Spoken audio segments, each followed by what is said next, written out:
Assalamualaikum warahmatullahi wabarakatuh.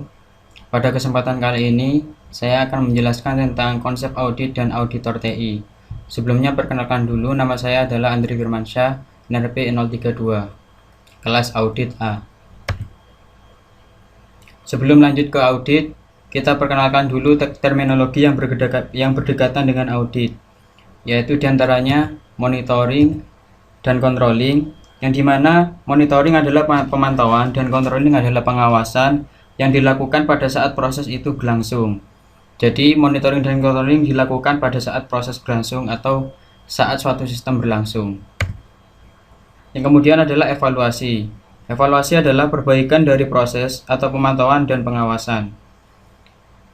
Jadi saat melakukan monitoring dan controlling akan dilakukan evaluasi untuk perbaikan suatu proses. Kemudian adalah governance.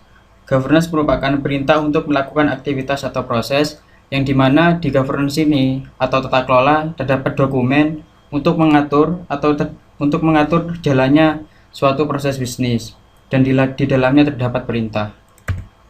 Dan kemudian adalah audit. Audit adalah penilaian terhadap suatu proses berdasarkan standar. Oke, setelah itu kita lanjut ke definisi audit TI. Audit TI bertujuan untuk menilai apakah proses organisasi telah menjaga aktiva, apakah proses suatu organisasi bisa memelihara integritas data. Integritas data dalam hal ini adalah data tidak berubah atau tidak terhapus, sehingga data utuh sebagaimana mestinya. Yang ketiga adalah definisi audit TI mendorong pencapaian tujuan organisasi untuk memperoleh efektivitas. Yang keempat adalah penggunaan sumber daya agar seefisien mungkin untuk menekan biaya dari organisasi. Selanjutnya adalah klasifikasi audit. Audit terdapat berbagai macam. Di antaranya adalah financial audit atau finansial dalam hal keuangan, di mana dilakukan pemeriksaan dan penilaian dalam hal keuangan atau akuntansi dari suatu organisasi. Kemudian operational audit. Operational audit bertujuan untuk mengaudit suatu proses operasional di suatu organisasi, apakah sudah sesuai dengan prosedur atau tidak. Kedua adalah forensic audit. Forensic audit merupakan audit dalam hal advance, di mana akan dilakukan investigasi atau penyelidikan terhadap suatu sistem atau proses di dalam suatu organisasi. Kemudian integrated audit. Integrated audit merupakan audit dari beberapa klasifikasi audit yang dimana akan diintegrasikan. Dan yang terakhir adalah AS audit, merupakan audit di bidang sistem informasi. Apakah sistem informasi bisa menunjang bisnis dan sudah berjalan sesuai dengan tata kelola SITI yang sudah dibuat. Alasan utama melakukan audit TI adalah, di sini terdapat 6 alasan utama melakukan audit TI, di mana keenamnya merupakan kesalahan atau kejahatan. Di antaranya adalah kehilangan data yang mungkin terhapus atau mungkin dicuri oleh pihak lain, kemudian salah mengambil keputusan oleh bidang manajemen atau pihak manajer atau bidang eksekutif di dalam perusahaan, kemudian kebocoran data yang mungkin diakibatkan oleh lemahnya keamanan sistem dalam organisasi, kemudian salah perhitungan, penyalahgunaan komputer, dan juga tingginya investasi TI yang mungkin investasi TI digunakan untuk mendukung proses bisnis yang ada di perusahaan. Tujuan audit TI adalah untuk meningkatkan integritas data. Yang pertama, meningkatkan integritas data dalam hal ini adalah data agar dipelihara dan utuh sebagaimana mestinya, tidak ada yang berubah, tidak ada yang dimanipulasi, dan tidak ada yang dihapus. Kemudian efisiensi sistem, di mana sistem menggunakan sumber daya yang seminimal mungkin agar dapat menekan biaya. Kemudian efektivitas sistem, di mana proses berjalan sebagaimana mestinya untuk mencapai tujuan. Dan juga pengamanan aset, diantaranya aset teknologi informasi.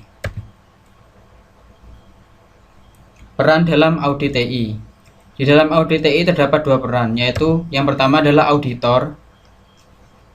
yang melakukan audit atau yang mengaudit. Kemudian adalah auditis. Auditis merupakan orang atau sekelompok orang yang akan diaudit oleh auditor. Yang pertama adalah auditis.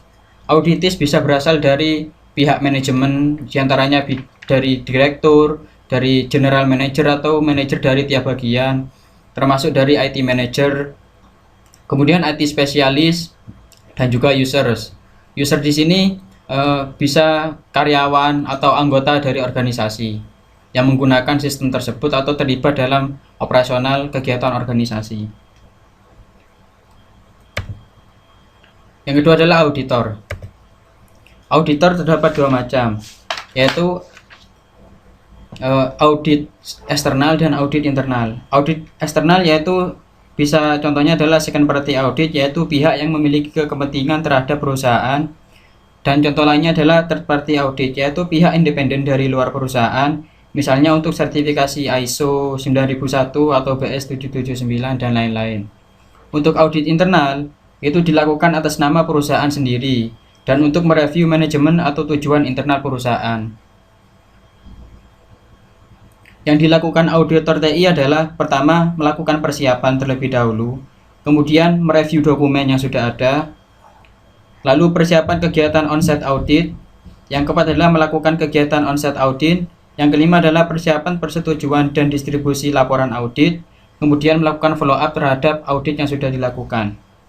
Output dari auditor TI adalah, yang pertama adalah laporan yang bersihkan ruang lingkup audit, yang kedua adalah metodologi yang digunakan dalam melakukan audit, yang ketiga adalah temuan-temuan ketidaksesuaian, diantaranya misalkan sifat ketidaksesuaian, bukti-bukti pendukungnya, syarat yang tidak dipenuhi, lokasi, atau tingkat ketidaksesuaian. Dan yang terakhir adalah kesimpulan, di mana di dalam kesimpulan ini berisi tentang tingkat kesesuaian dengan kriteria audit, kemudian efektivitas implementasi, dan juga rekomendasi perbaikan untuk kedepannya. Untuk menjadi auditor TI harus menjalankan sertifikasi terlebih dahulu. Di antaranya adalah sertifikasi CISA atau Certified Information System Auditor.